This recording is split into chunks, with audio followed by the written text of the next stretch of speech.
स्थापकाय च धर्मस्य सर्वधर्म स्वरूपिणे अवतार वरिष्ठाय रामकृष्णाय ते नमः। শ্রী শ্রী রামকৃষ্ণ লীলা প্রসঙ্গ প্রথম ভাগ, পূর্বকথা ও বাল্যজীবন, সাধকভাব ও গুরুভাব পূর্বার্ধ।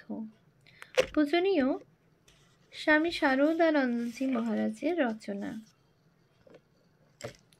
পৃষ্ঠা সংখ্যা 191। তীর্থদর্শন ও হৃদয়রামের কথা। হৃদয়ের সাধনায় বিঘ্ন। ঠাকুরের পূর্বোক্ত কথায় হৃদয় নীরব হইলেও নিতান্ত ক্ষুণ্ণ হইল। পরে অহংকারের বশবর্তী হইয়া সে ভাবিল যে রূপেই হোক সে ঐরূপ দর্শন আবার লাভ করিতে চেষ্টা করিবে। সে ধ্যান জপের মাত্রা বাড়াইল এবং রাত্রে পঞ্চবটী তলে যাইয়া ঠাকুর যেখানে বসিয়া পূর্বে জপ ধ্যান করিতেন সেই স্থলে জগদম্বাকে ডাকিবে এই রূপ মনস্থ করিল। ঐরূপ ভাবিয়া একদিন সে গভীর রাত্রে শয্যা ত্যাগপূর্বক পঞ্চবটীতে উপস্থিত হইল এবং ঠাকুরের আসনে ধ্যান করিতে বসিল। কিছুক্ষণ পরে ঠাকুরের মনে পঞ্চবটীতলে আসিবার বাসনা হওয়াতে তিনিও ওই দিকে আসিতে লাগিলেন এবং তথায় পৌঁছিতে শুনিতে পাইলেন হৃদয় কাতর চিৎকারে তাহাকে ডাকিতেছে, মামা গো, পুড়িয়া মরিলাম, পুড়িয়া মরিলাম। ত্রস্ত পদে অগ্রসর হইয়া ঠাকুর তাহার নিকট উপস্থিত হইয়া জিজ্ঞাসা করিলেন, কি রে, কি হইয়াছে? হৃদয় যন্ত্রণায় অস্থির হইয়া বলিতে লাগিল, মামা, এইখানে ধ্যান করিতে বসিবা মাত্র কে যেন এক মালসা আগুন গায়ে ঢালিয়া দিল। অসহ্য দাহ যন্ত্রণা হইতেছে। ঠাকুর তাহার অঙ্গে হাত বুলাইয়া বলিলেন, যা, ঠান্ডা হইয়া যাইবে। তুই কেন এরূপ করিস বল দেখি? তোকে বলিয়াছি আমার সেবা করিলেই তোর সব হইবে। হৃদয় বলিত, ঠাকুরের হস্তস্পর্শে বাস্তবিক তাহার সকল যন্ত্রণা তখনই শান্ত হইল। অতঃপর সে আর পঞ্চবটীতে ঐরূপ ধ্যান করিতে যাইত না এবং তাহার মনে বিশ্বাস হইল ঠাকুর তাহাকে যে কথা বলিয়াছেন তাহার অন্যথা করিলে তাহার ভালো হইবে না। হৃদয়ের দুর্গোৎসব। ঠাকুরের কথায় বিশ্বাস স্থাপন করিয়া হৃদয় এখন অনেকটা শান্তি লাভ করিলেও ঠাকুর বাটির দৈনন্দিন কর্মসকল তাহার পূর্বের ন্যায় রুচিকর বোধ হইতে লাগিল না। তাহার মন নূতন কোনো কর্ম করিয়া নব উল্লাস লাভ করিবার অনুসন্ধান করিতে লাগিল। সন 1275 সালের আশ্বিন মাস আগত দেখিয়া সে নিজ বাটিতে শারদীয়া পূজা করিতে মনস্থ করিল। হৃদয়রামের জ্যেষ্ঠ বৈমাত্রেয় ভ্রাতা গঙ্গানারায়ণের তখন মৃত্যু হইয়াছে এবং রাঘব মথুরবাবুর জমিদারিতে খাজনা আদায়ের কর্মে বেশ 2 পয়সা উপার্জন করিতেছে। সময় ফিরায় বাটিতে নূতন চণ্ডী মণ্ডপখানি নির্মিত হইবার কালে গঙ্গানারায়ণ ইচ্ছা প্রকাশ করিয়াছিলেন একবার জগদম্বাকে আনিয়া তথায় বসাইবেন, কিন্তু সেই ইচ্ছা পূর্ণ করিবার তাহার সুযোগ হয় নাই। হৃদয় তখন তাহার ওই ইচ্ছা স্মরণপূর্বক উহা পূর্ণ করিতে যত্নপর হইল। কর্মী হৃদয়ের ওই কার্যে শান্তি লাভের সম্ভাবনা বুঝিয়া ঠাকুর তাহাতে সম্মত হইলেন এবং মথুরবাবু হৃদয়ের ঐরূপ অভিপ্রায় জানিতে পারিয়া তাহাকে আর্থিক সাহায্য করিলেন। শ্রীযুক্ত মথুর ঐরূপে অর্থ সাহায্য করিলেন বটে, কিন্তু পূজাকালে ঠাকুরকে নিজ বাটিতে রাখিবার জন্য বিশেষ আগ্রহ প্রকাশ করিতে লাগিলেন। হৃদয় তাহাতে ক্ষুণ্ণ মনে পূজা করিবার জন্য একাকী দেশে যাইতে প্রস্তুত হইল। যাইবার কালে তাহাকে ক্ষুণ্ণ দেখিয়া ঠাকুর বলিয়াছিলেন, তুই দুঃখ করিতেছিস কেন? আমি নিত্য সূক্ষ্ম শরীরে তোর পূজা দেখিতে যাইব। আমাকে অপর কেহ দেখিতে পাইবে না, কিন্তু তুই পাইবি। তুই অপর একজন ব্রাহ্মণকে তন্ত্রধারক রাখিয়া নিজে আপনার ভাবে পূজা করিস এবং একেবারে উপবাস না করিয়া মধ্যাহ্নে দুগ্ধ, গঙ্গা জল ও মিশ্রির শরবত পান করিস। এই রূপে পূজা করিলে জগদম্বা তোর পূজা নিশ্চয় গ্রহণ করিবেন। ওইরূপে ঠাকুর কাহার দ্বারা প্রতিমা গড়াইতে হইবে, কাহাকে তন্ত্রধারক করিতে হইবে, কিভাবে অন্য সকল কার্য করিতে হইবে, সকল কথা তন্ন তন্ন করিয়া তাহাকে বলিয়া দিলেন এবং সে মহানন্দে পূজা করিতে যাত্রা করিল। দুর্গোৎসবকালে হৃদয়ে ঠাকুরকে দেখা। বাটিতে আসিয়া হৃদয় ঠাকুরের কথা মতো সকল কার্যের অনুষ্ঠান করিল এবং ষষ্ঠীর দিনে দেবীর বোধন, অধিবাস আদি সকল কার্য সম্পন্ন করিয়া স্বয়ং পূজায় ব্রতী হইল। সপ্তমী বিহিতা পূজা সঙ্গ করিয়া রাত্রে নিরাজন করিবার কালে হৃদয় দেখিতে পাইল ঠাকুর জ্যোতির্ময় শরীরে প্রতিমার পার্শ্বে ভাবাবিষ্ট হইয়া দণ্ডায়মান রহিয়াছেন। হৃদয় বলিত, ওইরূপে প্রতিদিন ওই সময়ে এবং সন্ধি পূজাকালে সে দেবী প্রতিমা পার্শ্বে ঠাকুরের দিব্য দর্শন লাভ করিয়া মহোৎসাহে পূর্ণ হইয়াছিল। পূজা সাঙ্গ হইবার স্বল্পকাল পরে হৃদয় দক্ষিণেশ্বরে ফিরিয়া আসিল এবং ওই বিষয়ক সকল কথা ঠাকুরকে নিবেদন করিল।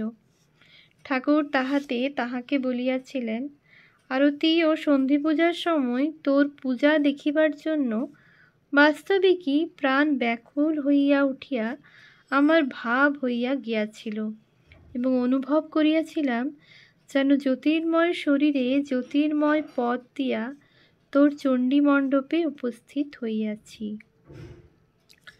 দুর্গোৎসবের শেষ কথা। হৃদয় বলিত, ঠাকুর তাহাকে একসময়ে ভাবাবিষ্ট হইয়া বলিয়াছিলেন, তুই 3 বৎসর পূজা করিবি। ঘটনাও বাস্তবিক ঐরূপ হইয়াছিল। ঠাকুরের কথা না শুনিয়া চতুর্থবারে পূজার আয়োজন করিতে যাইয়া এমন বিঘ্ন পরম্পরা উপস্থিত হইয়াছিল যে পরিশেষে বাধ্য হইয়া তাহাকে পূজা বন্ধ করিতে হইয়াছিল। সে যাহা হোক, প্রথম বৎসরে পূজার কিছুকাল পরে হৃদয় পুনরায় দ্বার পরিগ্রহ করিয়া পূর্বের ন্যায় দক্ষিণেশ্বরের পূজা কার্যে এবং ঠাকুরের সেবায় মনোনিবেশ করিয়াছিল। ঊনবিংশ অধ্যায় স্বজন বিয়োগ। রামকুমার পুত্র অক্ষয়ের কথা। ঠাকুরের অগ্রজ শ্রীযুক্ত রামকুমারের পুত্র অক্ষয়ের সহিত পাঠককে আমরা ইতঃপূর্বে সামান্যভাবে পরিচিত করাইয়াছি।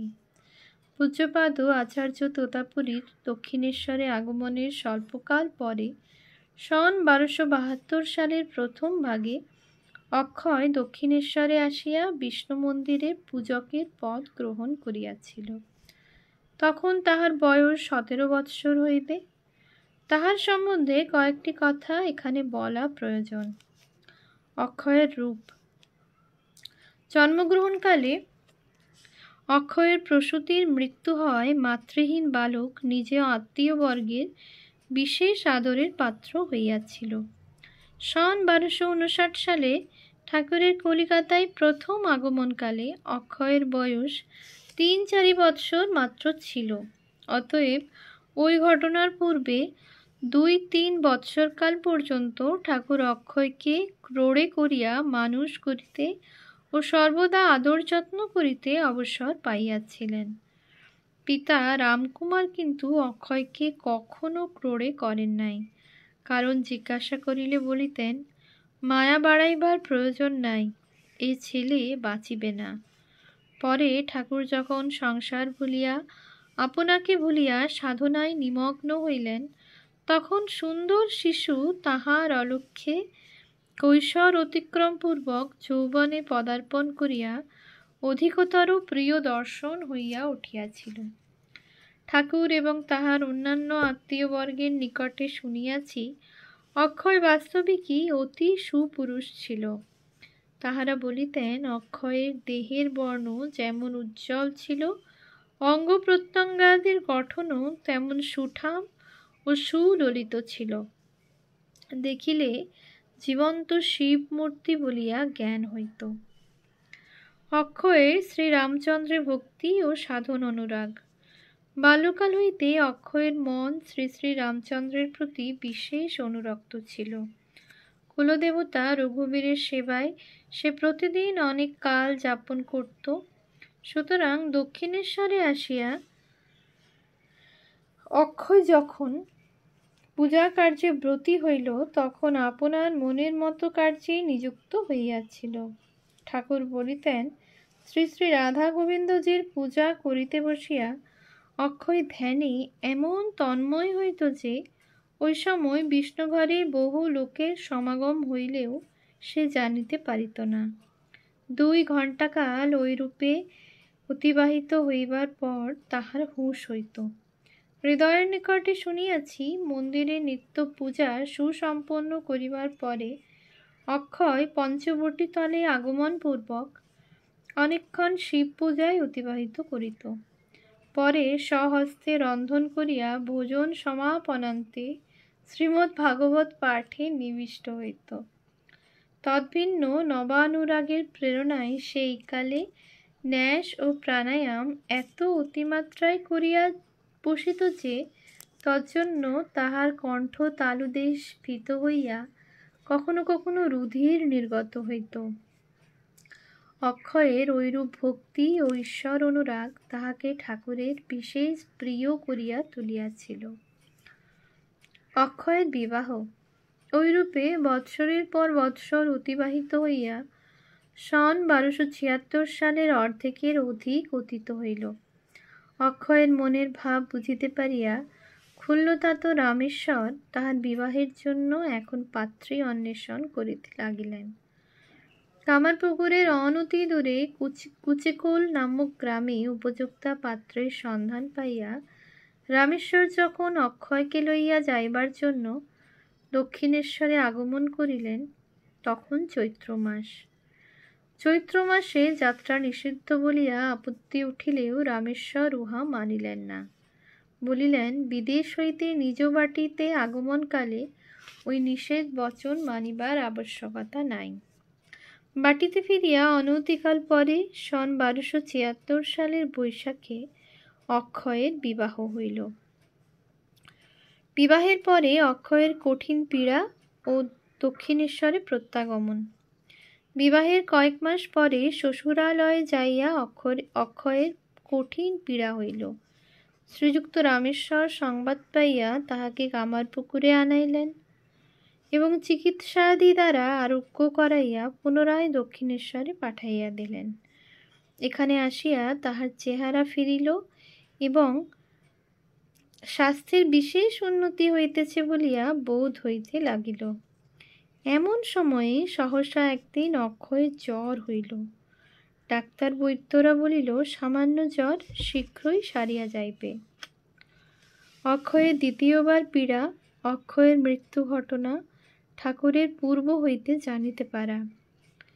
হৃদয় বলিত অক্ষয় শ্বশুরালয়ে পীড়িত হইয়াছে শুনিয়া ঠাকুর ইতঃপূর্বে বলিয়াছিলেন হৃদু, লক্ষণ বড় খারাপ। রাক্ষসগণ বিশেষটা কোনো কন্যার সহিত বিবাহ হইয়াছে, ছোড়া মারা যাইবে দেখিতেছি।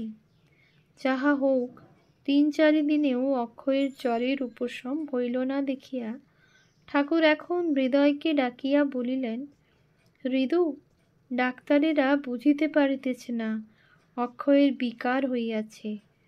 ভালো চিকিৎসক আনাইয়া আঁশ মিটাইয়া চিকিৎসা কর, ছোড়া কিন্তু বাঁচিবে না।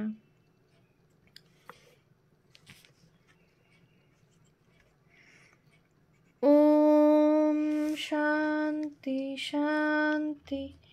शान्तिः। हरिः ॐ तत्सत्। श्रीरामकृष्णार्पणमस्तु।